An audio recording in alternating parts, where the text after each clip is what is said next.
Hello and welcome to another episode of Modular in a Week.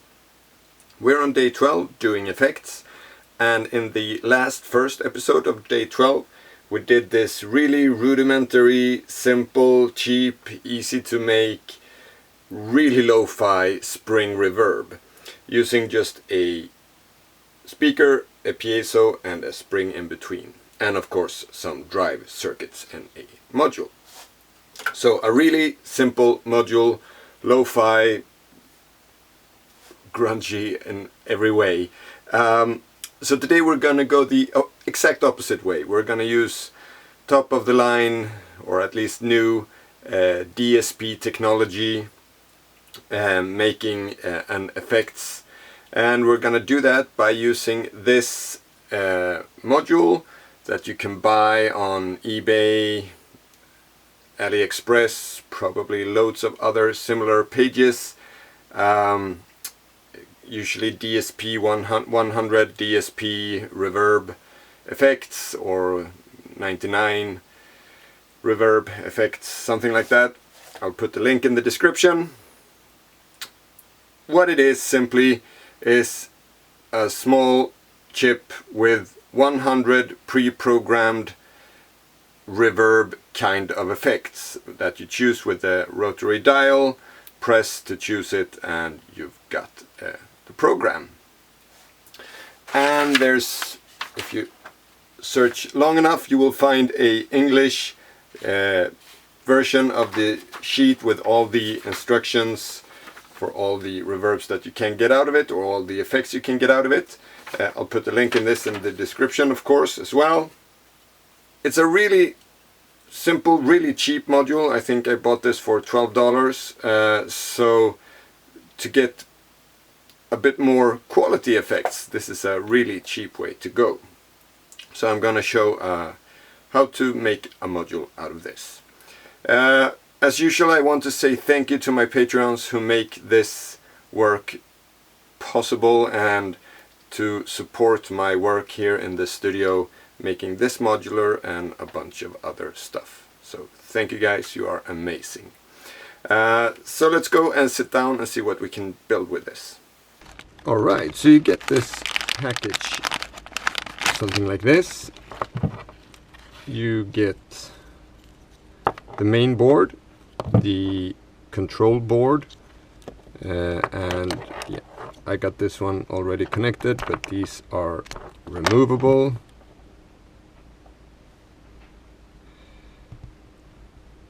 Somewhat. And then you get these two cables.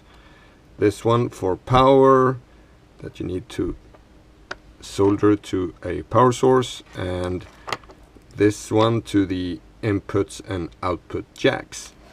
And all this is usually very well documented here. LO means left out, RO means right out, and in is of course input, and you have ground in between there, and that corresponds to this. So you connect this one like so, and you get, and this is very important, don't get fooled by the color of the cables. So black in this case on this cable, so make sure look at your cable so you don't make a mistake. This is input, so you need to make sure that you look at the text on the connector and what color the cable is. So black is input, red is ground, white is right out, yellow is ground, and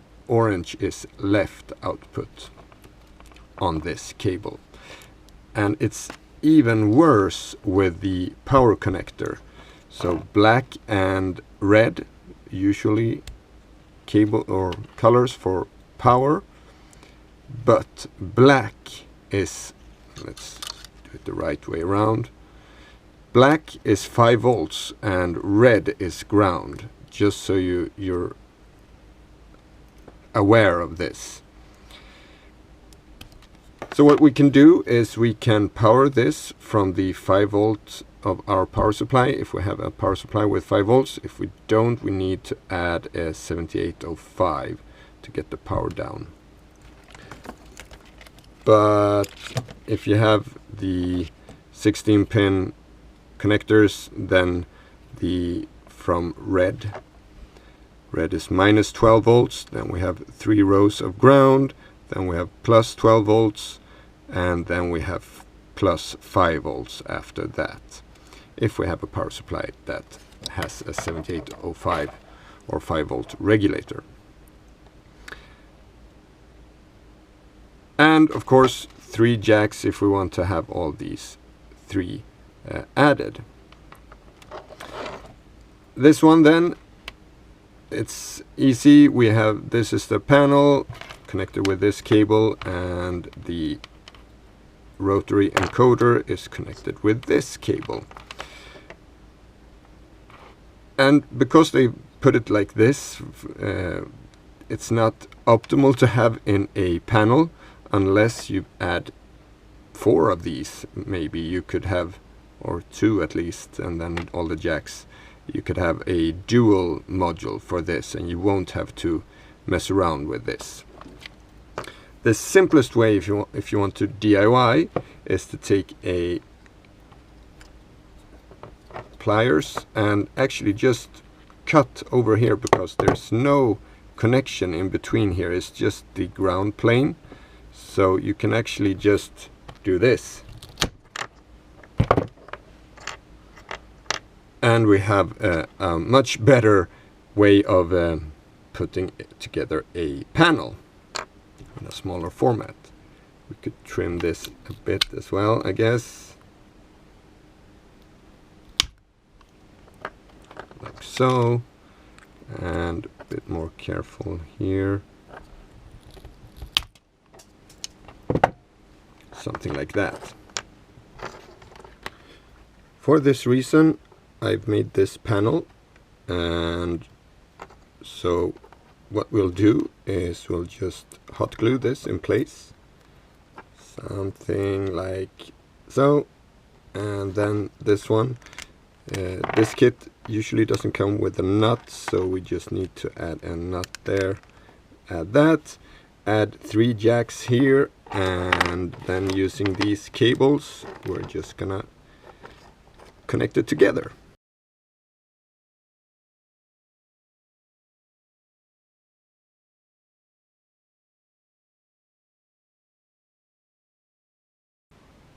Alright, so I believe there's a small piece of protective plastic over this. So I'm gonna remove that.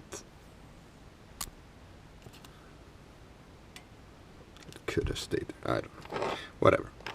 So let's start with this one. This one is the most problematic one to get in place. I guess if I just put a dab of glue in each corner. Alright, let's move quickly here. It is hot glue, it dries super quick. I think that is quite good actually, just a wee bit of hot glue down in that corner that is visible. Except for that, it's good. Well, this looks a mess, and it is, and it doesn't matter. So that's it for the hot glue for now. We have to do it again. My panels are flimsy, so we need to add a bit more in a short while to add that piece of strengthening plastic.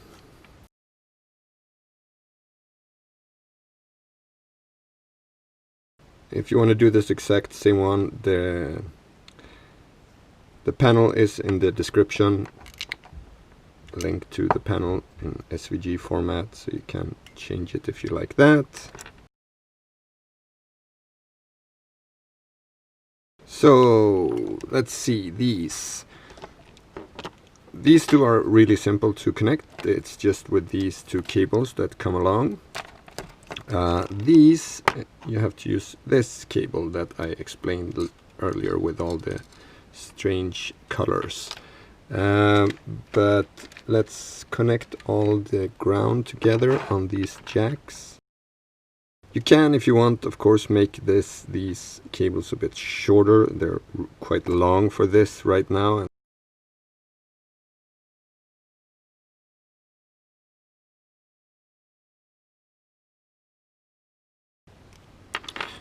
Right, so ground was, we plug this in, and we'll look at the back side. So ground is red and yellow. So either one of these we can take. You can take them both. They're very flimsy, so it might be good to have a lot of them.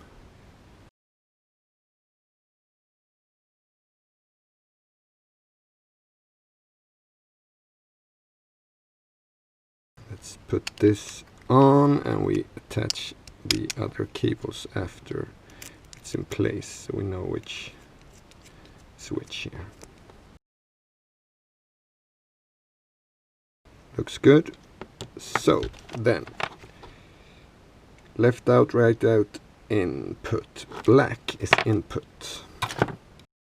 Again, I am not sure all cables are the same, so make sure you check before you connect them and don't just listen to the colors I spit out.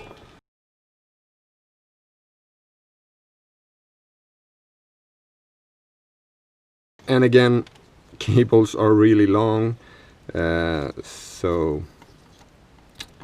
yeah, might be a good idea to cut them off or something.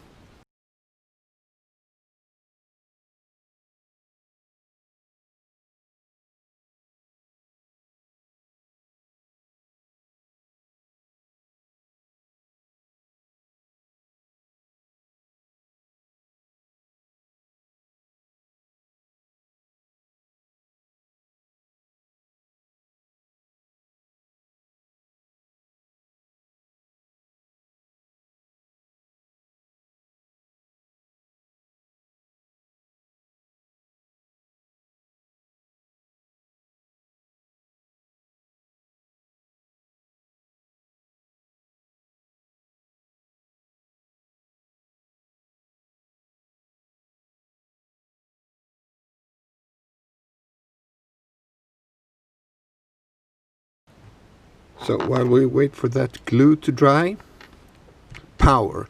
This one wants 5 volts power, and we've got that in the modular. I have misplaced the cable. So here's the cable you get with the kit. And what we can do, since we have the hot glue out, we can actually attach one of these just with hot glue, and this is 6 pins, so you actually get the extra, or 12 pins, 6 rows, so you get the last row with 5 volts as well. So we can solder these.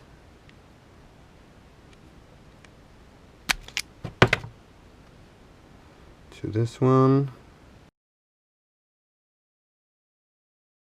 Take the middle row of the ground just to make sure that they don't touch any of the 12 volt strips.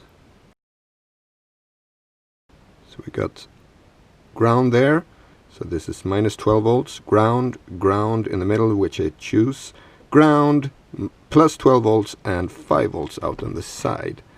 And we like it when it's out on the side, because then we can also make sure that we don't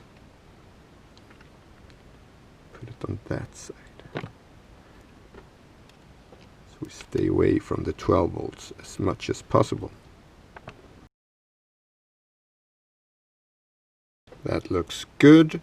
And now we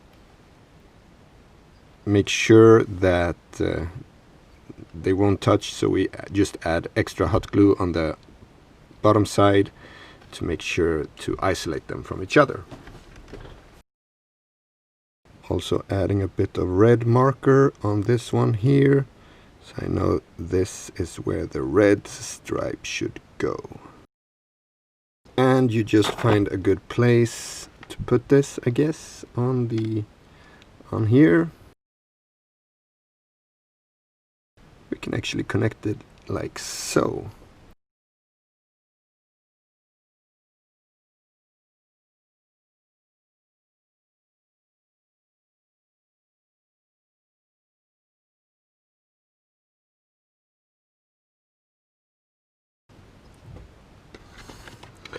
Alright, let's plug power in and see if it works.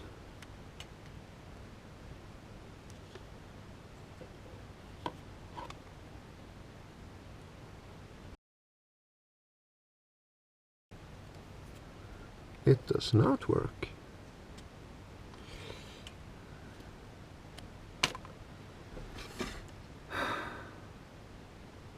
So it didn't work, and I realized I did that exact same thing I told you not to do. It is so automatic. The red cable is plus, the black is ground. That is not the case. Hope I didn't break it. Right, so I need to change this up. And instead of getting all this glue off, I think it's easier just to cut this and turn it around and add some shrink cable. In my last video, someone commented that they thought everyone on YouTube always got it right the first time. That is seldom the case with me. I try to show some of the mistakes because I think mistakes are the first step towards success. It's a very good quote by someone that I don't know who, but it's a very good quote. And it's a very true quote. You need to, it's in the mistakes and the failures that we learn. We don't learn anything by just getting everything right the first time. I don't know if I learned anything from this mistake. This is just a stupid mistake because of not using conventions. I'm almost forgetting something else. The shrink tube.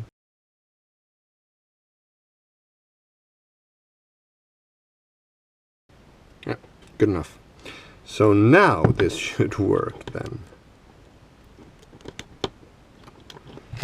And let's connect power again.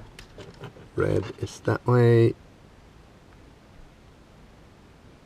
If it doesn't work now, then I probably destroyed it. Look at that. It's working.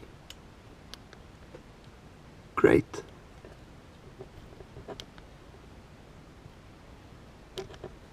Right, so we can try this out in the modular then. Before we do that, I want to say that I did this mess here. I actually did this to try and solve this these problems a bit. It's a work in progress. There's a round hole because I didn't know that you can actually make square holes on PCBs. But this takes care of all the connectivity issues. For example, you add the, instead of just hot gluing stuff like this, you add the, let me show you, I made one that is not as it should be, but so you just add the LED segment display like so, the pot like so, and the jacks, and then you get a good connection for the power as well. And here you got all the connections to this, these, and the jacks. The only thing, so this one I just cut the cables and did this and desoldered these things, the components that came with. I cannot recommend that in any way. That was a really tedious work. But I'm gonna keep working on this to try and make it a bit easier. And the thought is to have these little things instead connected like so. And then you just need to desolder these connectors on the PCB and add it in like so. I don't know, we'll see if I can get that to work. It's a work in progress. So anyway, let's go and try these both out in the modular then. Alright, so I put it here in the rack. I've made a patch that just plays this tune over and over with quite short decay, so we shall hear how the reverb is. This is the dry signal, and now we take it into the DSP effects instead. And I have this little cheat sheet here, so we can see what the different types are.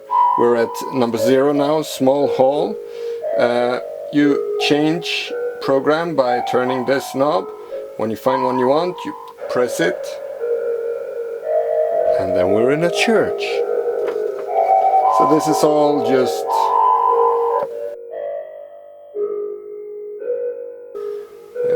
we try the spring reverb maybe. Reverberation door, I have no idea what that is.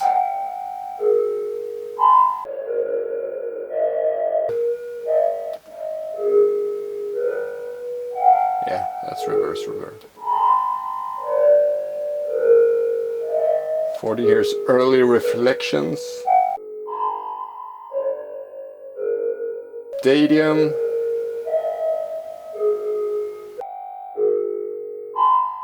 Effects, ambient effects.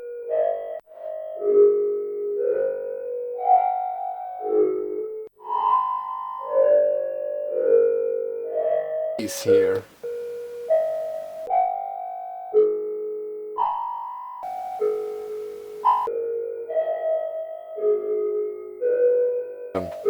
You can't set any parameters. You got these.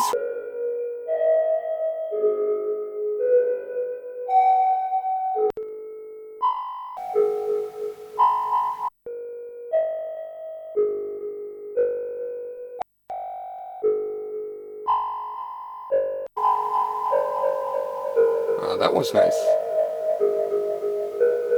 And then we're going to the chorus and flange. So this is chorus.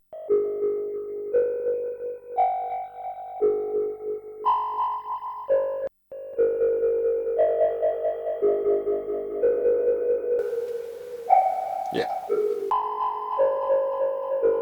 It's a little bit flange.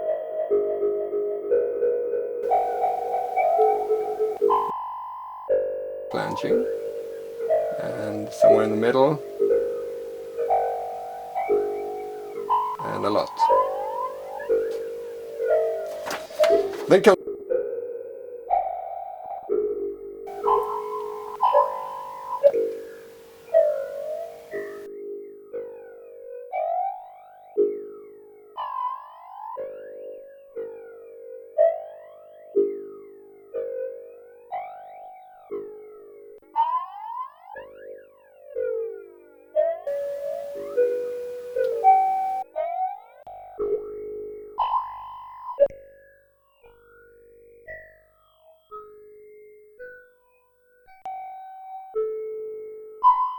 and then we have combinations reverb and chorus, reverb and chrome. Still here.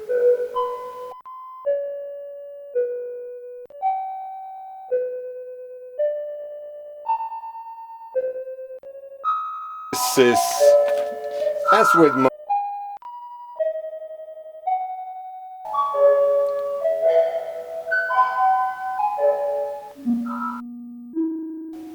most effects, you need to find the ones that you like to use with your melodies and stuff like that, and yeah, and play with those. So I'll see if I can do some kind of jam with this to show off a bit more what it can do in a musical sense. But yeah, so this is what we got for those 12 bucks.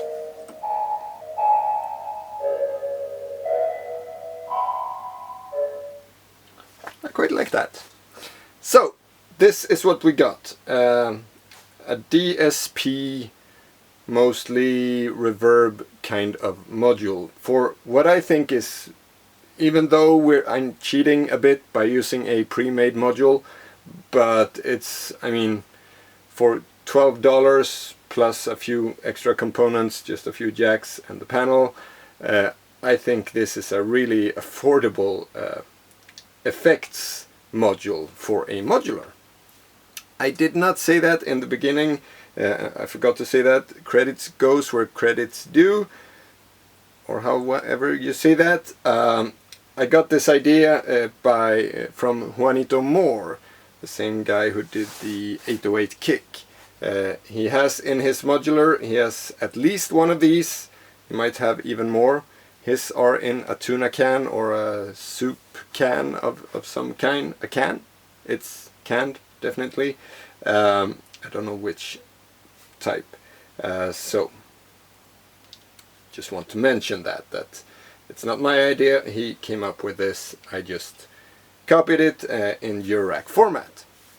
So what I find that this lacks, and also the spring reverb, is what we get all or nothing. We get 100% effect, and if we want to mix it up, we need to add a mixer and have two signals, one signal to the effects box and one to the straight to the mixer, which is fine, totally.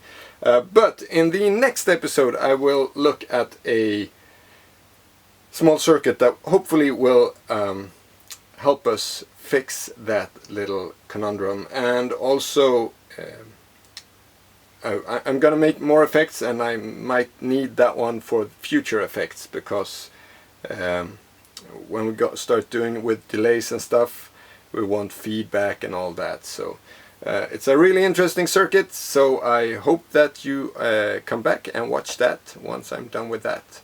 Should be in 2 weeks. That's the schedule right now for the Modular in a Week episodes. So thanks for watching this episode, and I will see you in the next one. Take care. Bye.